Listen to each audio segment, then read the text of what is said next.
আকাশবাণী খবর পড়ছি নমামি বসু রুদ্র। প্রথমে বিশেষ বিশেষ খবর। প্রধানমন্ত্রী নরেন্দ্র মোদী আজ নতুন দিল্লিতে নীতি আয়োগের 10ম গভর্নিং কাউন্সিলের বৈঠকে পৌরোহিত্য করবেন। এই বৈঠকের মূল ভাবনা 2047 সালের বিকশিত ভারতের জন্য বিকশিত রাজ্য। বিদেশ সচিব বিক্রম মিশ্রি অপারেশন সিন্দুরের প্রেক্ষিতে ভারতের কূটনৈতিক স্তরের প্রয়াসের অঙ্গ হিসেবে 4টি বহুদলীয় প্রতিনিধি দলের সদস্যদের গতকাল পরিস্থিতি সম্পর্কে অবহিত করেছেন। প্রধানমন্ত্রী আগামীকাল আকাশবাণীতে মন কি বাত অনুষ্ঠানে দেশ বিদেশের মানুষের সঙ্গে তাঁর চিন্তাভাবনা ভাগ করে নেবেন। হার্ভার্ড বিশ্ববিদ্যালয়ে বিদেশি শিক্ষার্থী নেওয়ার বিষয়ে নিষেধাজ্ঞার জন্য ট্রাম্প সরকারের প্রশাসনিক নির্দেশ মার্কিন যুক্তরাষ্ট্রের ম্যাসাচুসেটসের একটি আদালত আপাতত স্থগিত রেখেছে।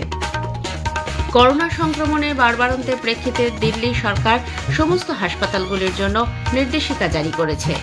আসছে বিস্তারিত খবরে। প্রধানমন্ত্রী নরেন্দ্র মোদী আজ নতুন দিল্লিতে নীতি আয়োগের 10ম গভর্নিং কাউন্সিলের বৈঠকে পৌরোহিত্য করবেন। এই বৈঠকের মূল ভাবনা 2047 সালের বিকশিত ভারতের জন্য বিকশিত রাজ্য। বিভিন্ন রাজ্যের মুখ্যমন্ত্রী, কেন্দ্রশাসিত অঞ্চলের উপরাজ্যপাল, কেন্দ্রীয় মন্ত্রী এবং নীতি আয়োগের ভাইস চেয়ারম্যান, মুখ্য কার্যনির্বাহী আধিকারিক ও সদস্যরা বৈঠকে যোগ দেবেন। উন্নয়নের ক্ষেত্রে দেশ যে সমস্ত চ্যালেঞ্জের সম্মুখীন, বৈঠকে তা খতিয়ে দেখে ভারতকে 2047 সালের মধ্যে উন্নত রাষ্ট্র হিসেবে গড়ে তুলতে রাজ্যগুলির ভূমিকা সম্পর্কে ঐকমত্য গড়ে তোলাই বৈঠকের মূল আলোচ্য বিষয়। এছাড়া দক্ষতা বৃদ্ধি, সুস্থায়ী কর্মসংস্থানের সুযোগ সৃষ্টি ও এন্টারপ্রেনিয়রশিপকে উৎসাহিত করার মতো বিষয়েও আলাপ আলোচনা হবে এই বৈঠকে। প্রধানমন্ত্রী নরেন্দ্র মোদী বলেছেন, ভারত বিশ্বের মধ্যে সর্ববৃহৎ বৈচিত্র্যপূর্ণ দেশ হয়ে উঠেছে, যার অন্যতম প্রধান অংশ হল দেশের উত্তর পূর্বাঞ্চল। নতুন দিল্লিতে আজ উদীয়মান উত্তর পূর্ব বিনিয়োগ শীর্ষ সম্মেলনের উদ্বোধন করে শ্রী মোদী বলেন, সরকারের কাছে পূর্বের অথবা ইস্টের অর্থ হল এম্পাওয়ার বা ক্ষমতায়ন, অ্যাক্ট বা কার্যকারিতা, স্ট্রেনদেন বা শক্তি বৃদ্ধি এবং ট্রান্সফর্ম বা রূপান্তর। প্রধানমন্ত্রী বলেন, লুক ইস্টের থেকে নিজেদের আরও এগিয়ে নিয়ে গিয়ে সরকার অ্যাক্ট ইস্ট নীতিতে কাজ করছে। বাণিজ্য থেকে ঐতিহ্য বা টেক্সটাইল থেকে শুরু করে পর্যটন পর্যন্ত উত্তর পূর্বাঞ্চলের বৈচিত্র্য এই অঞ্চলের শক্তি হয়ে উঠেছে। প্রধানমন্ত্রী জানান, সন্ত্রাসবাদ এবং মাওবাদী তৎপরতাকে দেশে কোনোভাবেই সহ্য করা হবে না। এই নীতি নিয়েই বর্তমান সরকার কাজ চালিয়ে যাচ্ছে। বিদেশ সচিব বিক্রম মিশ্রি অপারেশন সিন্দুরের প্রেক্ষিতে ভারতের কূটনৈতিক স্তরের অঙ্গ হিসেবে 4টি বহুদলীয় প্রতিনিধি দলের সদস্যদের গতকাল পরিস্থিতি সম্পর্কে অবহিত করেছেন। কংগ্রেস নেতা শশী থারুর, বিজেপির রবিশঙ্কর প্রসাদ ও বৈজয়ন্ত পাণ্ডা এবং এনসিপি শরদ পাওয়ার গোষ্ঠীর সুপ্রিয়া সুলের নেতৃত্বাধীন প্রতিনিধি দলের সঙ্গে সাক্ষাৎ করেন তিনি। পরে কংগ্রেস সাংসদ শশী থারুর বলেন, 1989 সাল থেকে ভারত যে সীমান্ত পারে সন্ত্রাসবাদের শিকার, সে সম্পর্কে গোটা বিশ্বকে অবহিত করা হবে। ভারতের সঙ্গে ঠিক কি কি ঘটেছে এবং ভবিষ্যতে এ ধরনের সন্ত্রাসবাদী হামলা প্রতিহত করতে কি ব্যবস্থা নেওয়া হবে সে সম্পর্কে তারা সকলকে জানাবেন। বিজেপির বৈজয়ন্ত পাণ্ডা বলেন, বিদেশ সচিব যেভাবে তাদের অবহিত করেছেন তা অত্যন্ত সুফলদায়ক। তার পরামর্শ অনুযায়ী গোটা বিশ্বের সামনে ভারতের দৃষ্টিভঙ্গি ও অবস্থানের কথা তুলে ধরা হবে। অন্যদিকে সুপ্রিয়া সুলে বলেছেন, ভারত যে কোনো রকম সন্ত্রাসবাদের বিরুদ্ধে এবং এক্ষেত্রে তাদের লড়াই জারি রেখেছে। এদিকে সন্ত্রাসবাদের বিরুদ্ধে ভারতের অবস্থান গোটা বিশ্বের সামনে তুলে ধরতে বহুদলীয় প্রতিনিধি দল গতকাল সংযুক্ত আরব আমিরশাহী, জাপান ও রাশিয়া সফর করে। জেডিইউ সাংসদ সঞ্জয় ঝায়ের নেতৃত্বে দলটি টোকিওয় সেদেশের লিবারাল ডেমোক্রেটিক পার্টি এলডিপি সন্ত্রাসবাদ বিরোধী রিসার্চ কমিটি কার্যনির্বাহী চেয়ারপারসন ও প্রাক্তন ন্যায়মন্ত্রী ইয়াশিহিরো হানাসির সঙ্গে সাক্ষাৎ করেন। যে কোনো রকম সন্ত্রাসবাদ প্রতিরোধে ভারতের স্পষ্ট অবস্থানের কথা তুলে ধরেন তারা।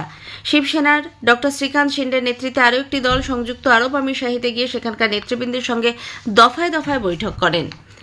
কেন্দ্রীয় স্বরাষ্ট্রমন্ত্রী অমিত শাহ গতকাল নতুন দিল্লিতে সীমান্ত সুরক্ষা বাহিনী বিএসএফ এর 26 জন জওয়ানকে শৌর্যের স্বীকৃতি স্বরূপ পুলিশ মেডেলে ভূষিত করেছেন। বিএসএফ এর অলঙ্করণ সমারোহ অনুষ্ঠানে রুস্তমজি স্মারক বক্তৃতায় শ্রী শাহ ভাষণে বলেন, অপারেশন সিন্দুরে বিএসএফ ও সেনা জওয়ানরা সারা বিশ্বের সামনে শৌর্যের এক অভূতপূর্ব দৃষ্টান্ত স্থাপন করেছেন। সুপ্রিম কোর্ট 6 মাসের মধ্যে আইটিবিপি, বিএসএফ, সিআরপিএফ, সিআইএসএফ এবং এসএসপি সহ কেন্দ্রীয় সশস্ত্র পুলিশ বাহিনীতে ক্যাডার পর্যালোচনার নির্দেশ দিয়েছে। আদপে এই পর্যালোচনা 2021 সালে হওয়ার কথা থাকলেও তা পিছিয়ে যায়। দুই বিচারপতি এস ওকা ও উজ্জ্বল ভূঁইয়ার বেঞ্চ স্বরাষ্ট্র মন্ত্রক থেকে ক্যাডার পর্যালোচনা এবং বিদ্যমান চাকরি নীতি ও নিয়োগ নীতি সংক্রান্ত অ্যাকশন টেকেন রিপোর্ট পাওয়ার পর 3 মাসের মধ্যে যথাযথ পদক্ষেপ গ্রহণের জন্য কর্মীবর্গ ও প্রশিক্ষণ দপ্তরকে নির্দেশ দিয়েছে। আইপিএস ডেপুটেশন বাতিল করার জন্য নিয়োগ নীতির সংশোধন, ক্যাডার পর্যালোচনা ও পুনর্গঠন সহ একাধিক দাবিতে জমা পড়া বেশ কিছু আবেদনের প্রেক্ষিতে সুপ্রিম কোর্টের এই নির্দেশ। প্রধানমন্ত্রী আগামীকাল আকাশবাণীতে মন কি বাত অনুষ্ঠানে দেশ বিদেশের মানুষের সঙ্গে তাঁর চিন্তাভাবনা ভাগ করে নেবেন।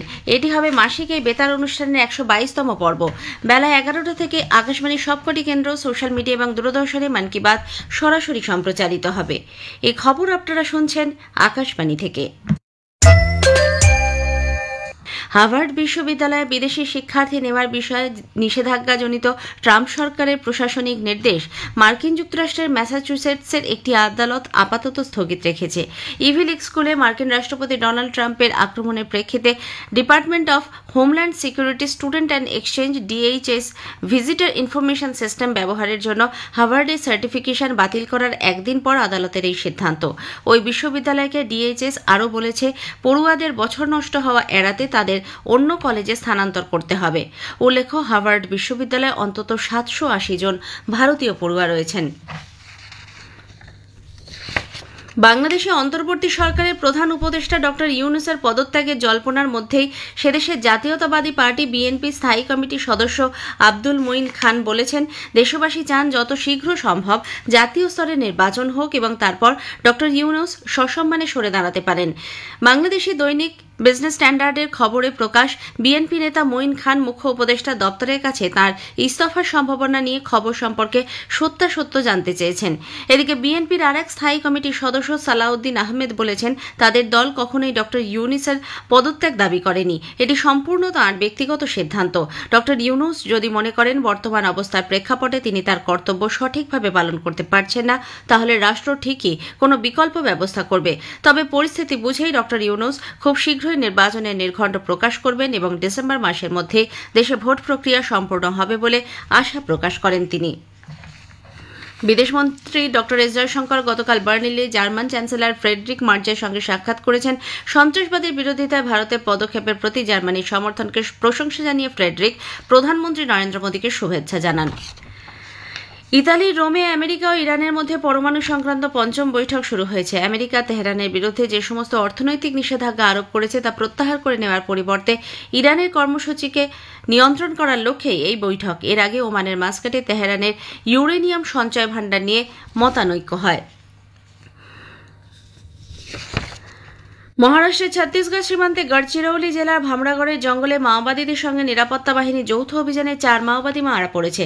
জঙ্গলের মধ্যে অবিরাম বৃষ্টির চলাকালীন এই অভিযান চলে। গড়চিরৌলির এসপি নীলোৎপল জানিয়েছেন, নিহত 4 মাওবাদীর মধ্যে একজন ডিভিশনাল কমান্ডার ও 3 জন শীর্ষ মাওবাদী ক্যাডার। এদিকে ছত্তিশগড়ে গতকাল বিজাপুর ও দান্তেওয়াড়া জেলায় মোট 33 জন মাওবাদী আত্মসমর্পণ করেছে। কোভিড-19 সংক্রমণের বাড়বাড়ন্তের প্রেক্ষিতে দিল্লি সরকার হাসপাতালগুলিতে পর্যাপ্ত শয্যা, অক্সিজেন, ওষুধ এবং ভ্যাকসিন যোগান অব্যাহত রাখার জন্য বলেছে। এ ব্যাপারে দিল্লি সরকার জাতীয় রাজধানীর সব হাসপাতালগুলির জন্য গতকাল একটি নির্দেশিকা জারি করে। ইনফ্লুয়েঞ্জা এবং শ্বাসকষ্টজনিত অসুস্থতার ক্ষেত্রে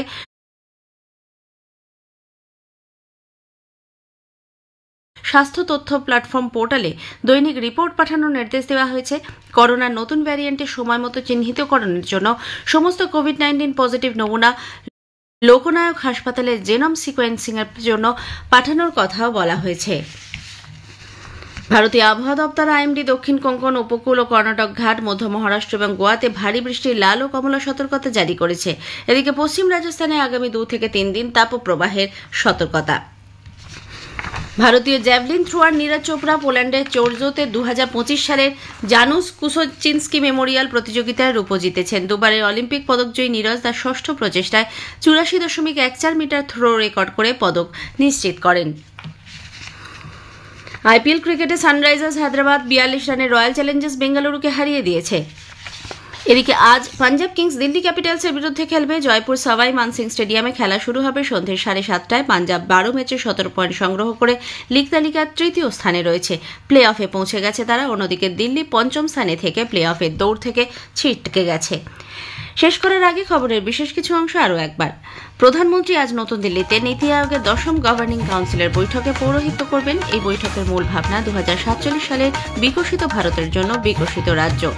বিদেশ সচিব বিক্রম মিস্ত্রি অপারেশন সিন্দুরের প্রেক্ষিতে ভারতের কূটনৈতিক স্তরের অঙ্গ হিসেবে 4টি বহুদলীয় প্রতিনিধি দলের সদস্যদের গতকাল পরিস্থিতি সম্পর্কে অবহিত করেছেন। প্রধানমন্ত্রী আগামীকাল আকাশবাণীতে মন কি বাত অনুষ্ঠানে দেশ বিদেশের মানুষের সঙ্গে তাঁর চিন্তাভাবনা ভাগ করে নেবেন।